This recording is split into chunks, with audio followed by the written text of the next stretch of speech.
Allô les divas, aujourd'hui je vous fais un petit vidéo tutoriel sur comment gérer mon envoi automatique via mon compte Usana sur le Hub. Donc c'est excellent pour vous et excellent pour vos futurs partenaires. Ça va être un outil à notre disposition en tout temps. Donc je vais aller partager l'écran. OK, donc je commence avec usana.com. Et là, ce que je ne vois pas là, ouverture. Ici, session client, je vais rentrer mon numéro et mon mot de passe. Et là, j'arrive dans le site des associés qu'on appelle le Hub. C'est là que tout se passe. Fait qu'on va faire le tour dans d'autres vidéos aussi. Je vais ici dans la rubrique à gauche, Magasin et commandes. Et je vais cliquer sur ma commande automatique.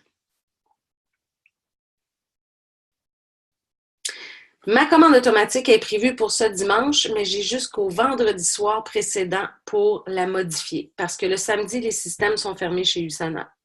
Donc, on a toujours jusqu'au vendredi soir, environ 11 heures le soir, pour faire des changements dans notre panier d'achat. Sinon, on va recevoir ce qu'on avait commandé le mois d'avant. Ça nous est à peu près tous arrivé. Peut-être que ma petite mise en garde va vous aider à ce que ça ne vous arrive pas. Donc, je clique sur modifier la commande.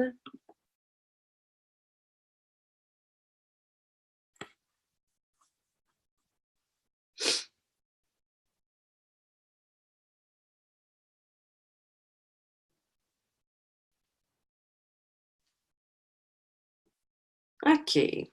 Donc, voyez-vous ici, c'est ma date de commande automatique et moi, je suis dans le cycle 1. Le seul cas dans lequel on voudrait changer la date ou le cycle, c'est avec un client privilégié. Parce qu'un client privilégié, sa commande automatique, ça ressemble à ça aussi. Si, par exemple, mon client disait « Ah, ma commande, je la veux juste dans une semaine », il peut la déplacer en changeant son cycle au cycle 2. Oh, ça m'amène à une semaine plus tard. Mais dans le cas de nous, les distributeurs, bien, on ne veut pas perdre nos points parce qu'on veut faire des payes. Donc, c'est mieux de jamais vraiment toucher à la date de commande automatique. Alors, mon adresse, tout est beau. Je vérifie ici le shipping. Des fois, Express Post est moins cher. Je prends toujours le moins cher, mais en fait, je vous dirais que les deux, c'est pareil. Il n'y a aucune différence dans la qualité et la vitesse de livraison. Donc, on va y aller avec 2 à 9 jours dans ce cas-ci. Alors, moi, j'avais déjà tout mis en place ma commande pour dimanche. OK, voyez-vous, j'ai mon volume total ici, 203 points. Ce que je veux vous dire, c'est que le plus possible, restez proche du 200 points parce que tout ce qui est au-delà de notre envoi automatique, c'est des points qu'on n'est pas payé si on les met dans la commande. Je m'explique. Ma commande automatique, le 200 points de produit que j'achète, ce n'est pas des points payables pour moi. Donc, ça ne donne rien que j'aille mettre 250 points, par exemple. C'est comme un 50 points perdu que j'aurais pu avoir des revenus dessus. Fait que je suis toujours en train de jongler ma commande pour qu'elle arrive le plus près possible du 200 points plutôt. Puis, bon, c'est sûr que ben, c'est inégal des fois, puis ça a donné comme aujourd'hui 203 points. Fait que si je voulais rajouter ou enlever des choses, je pourrais ici simplement, par exemple, la trousse Reset, je vais faire le 5 jours, la supprimer et je vais cliquer sur Ajouter d'autres produits.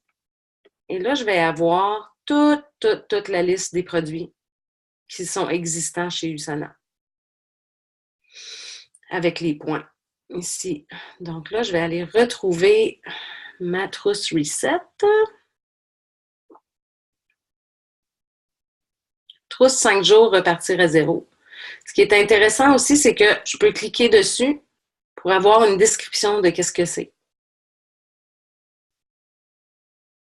Là, je reviens en arrière. Bon, excuse-moi, je vais vous étourdir. OK, ajouter. Et quand je monte jusqu'en haut, voyez-vous ici à droite, je vois le nombre de points qui sont au total. Donc, quand j'ai terminé, ben, je vais cliquer sur Ajout de produit terminé.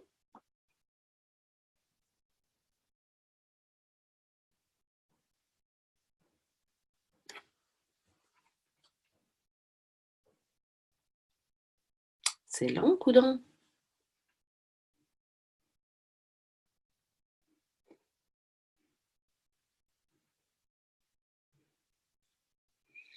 Et là, je vais encore revérifier que tout est là, tout ce que je veux, dans les bonnes quantités.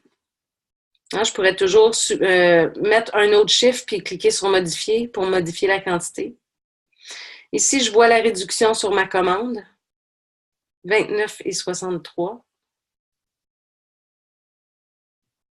Et très important, ne pas oublier de sauvegarder les changements, parce que si on ne clique pas sur sauvegarder les changements, il n'y a aucun changement qui va être fait, puis on va recevoir la commande qu'on avait prise le mois dernier. J'espère que ceci éclaire tout le monde sur comment modifier sa commande automatique. Puis, si vous avez des questions, bien, vous savez que je suis toujours là pour vous. Et on se retrouve un peu plus tard pour un autre tutoriel.